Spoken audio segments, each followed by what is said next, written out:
కిరాయినోళ్ళకేమో వర్తించది, ఓనర్కు మాత్రమే ఇస్తాం అని చెప్పి ఇలా కిరాయినోళ్లకు ఇవ్వకుండా అందరికి ఇస్తామని మొదలు చెప్పిండ్రు. మొదలేమో అందరికీ అన్ని ఫ్రీ అన్నారు, ఇప్పుడేమో కొందరికే కొన్ని ఫ్రీ అంటాను. రేషన్ కార్డు అని కట్టింగు, ఇంకోటని కట్టింగు, ఇంకోటని కట్టింగు పెట్టి కటింగులు చేసే ప్రయత్నం చేస్తున్నారు. దీని మీద కూడా అడ్డుకోవాల్సిన బాధ్యత, పోరాడవలసిన బాధ్యత, ప్రజలకు చెప్పవలసిన బాధ్యత మన మీదనే ఉన్నది.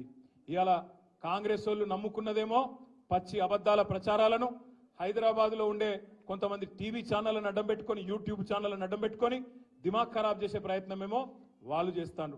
ఇక బీజేపీలకు తెలిసింది ఒకటే ఒక విద్య, రామ్ నామ్ జప్నా పరాయమాల అప్నా. 10 ఏళ్ళు ఏం బిక్కినరా అంటే అది చెప్పనికి ఏం లేదు. 10 ఏళ్ళు ఏం చేసిరా మోడీ గారు ఈ దేశానికి అంటే చెప్పేందుకు ఏం లేదు కిషన్ అన్నకు.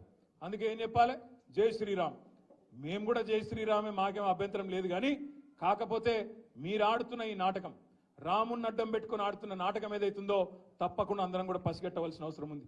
ఇలా ప్రతిపక్షాల గొంతు నొక్కడం, జైల్లో పెట్టడం, ఎలక్షన్లలో మానసికంగా ప్రతిపక్షాలను వేధించడం, దొంగ కేసులు పెట్టడం.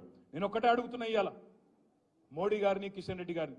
కిషన్ రెడ్డి అంటాడు నిన్న లిక్కర్ స్కామ్లో ఏమేముందో నేను అంతా బయట పెడతా. అది కోట్లనే ఉండే, కోట్ల పెట్టు, బయట పెట్టు. నిజంగా తప్పు జరిగితే బయట పెట్టు, బయట పెట్టి కోర్టులో జడ్జి గారు శిక్ష వేస్తాడు, తప్పకుండా న్యాయం జరుగుతుంది. ఇష్టం వచ్చినట్టు బయట ఒర్లుడు, నోరు వారేసుకున్నాడు కాదు. 5 ఏళ్లు కేంద్ర మంత్రిగా సికింద్రాబాద్కి ఏం చెప్పినావో, ఏం చేసినావో ఇప్పటి వరకు చెప్పమని చెప్పి నేను అడుగుతా ఉన్నా. చెప్పి ఓటు అడుగుమని చెప్పి నేను కోరుతా ఉన్నా. పద్మారావు గారు ఇప్పుడే ఒక మాట అన్నారు, నేను రాబోయే 5 ఏళ్ల పాటు సికింద్రాబాద్ ఎంపీగా మీకు ఎల్లవేళలా ఎమ్మెల్యేగా ఎట్లా అందుబాటులో ఉన్నానో అట్లనే ఉంటా, మీకోసం గొంతు విప్పుతా, మీకోసం పార్లమెంట్లో కొట్లాడతా, సికింద్రాబాద్ హక్కుల కోసం, సికింద్రాబాద్ ప్రజల కోసం తప్పకుండా మీ గొంతునై పార్లమెంట్లో వాదిస్తా అనే మాట పద్మారావు గారు చెప్తా ఉన్నారు. ఇలా పోటీ 3 నాయకులకు మధ్యన జరుగుతున్నది. ఒక ఫెయిల్ అయిన ఎంపీ కిషన్ రెడ్డి గారు ఎందుకు పనికిరాడనే ఒక ఆలోచన ప్రజలకు వచ్చి ఖచ్చితంగా ఓడగొట్టాలి కిషన్ రెడ్డిని అనే ఒక ఆలోచనకు సికింద్రాబాద్లో ఇప్పటికే ప్రజలు అంబర్పేటతో సహా అంతటా కూడా వచ్చినారు. అదేవిధంగా ఇంకొక దిక్కేమో ఏక్ మోకఫరస్ ఆద్మీ, ఏక్ మోకఫరస్ లీడర్ దానం నాగేందర్.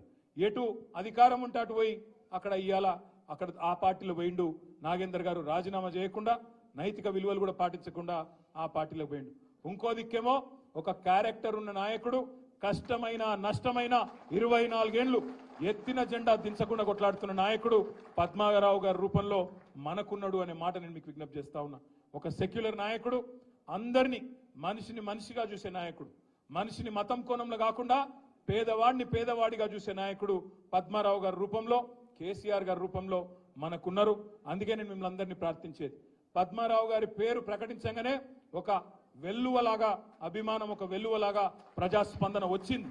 बहुत एक जोश, एक जज्बा कि हम लोग जीतने वाले हैं, बिल्कुल जीतेंगे इस बार बोल के सिकंदराबाद में लश्कर में एक माहौल बन गया.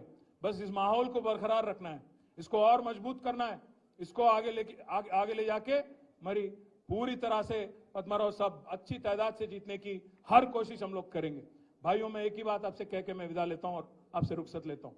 मैंने कहा था असेंबली इलेक्शन के दरमियान, आपको याद दिला रहा हूं, मैंने कहा था आपसे दबाने की, धमकाने की बहुत सारे कोशिशें चल रही है, हमें डराने की कोशिशें भी काफी चल रही है इन चिपिना. आज आप देख रहे हैं क्या हो रहा है, मुल्क में क्या माहौल है आप देख रहे हैं. कभी एक जमाना था हमारे हिंदुस्तान में, एक मुसलमान राष्ट्रपति था, प्रेसिडेंट ऑफ इंडिया, एक सिख प्रधानमंत्री था. तब हिंदुस्तान खतरे में नहीं था, हिंदू महफूज था. पर आज आप देखिए, एक हिंदू प्रधानमंत्री है, हिंदू राष्ट्रपति है, हिंदू चीफ मिनिस्टर है. अब लोग कहते हैं बीजेपी वाले कि हिंदुस्तान खतरे में है, हिंदू खतरे में है. भाइयों, हिंदू खतरे में नहीं है. आज अगर सच बोलूं तो हिंदुस्तान खतरे में है और बीजेपी की वजह से आज हिंदुस्तान खतरे में है. हिंदुस्तान में जमूरियत खतरे में है.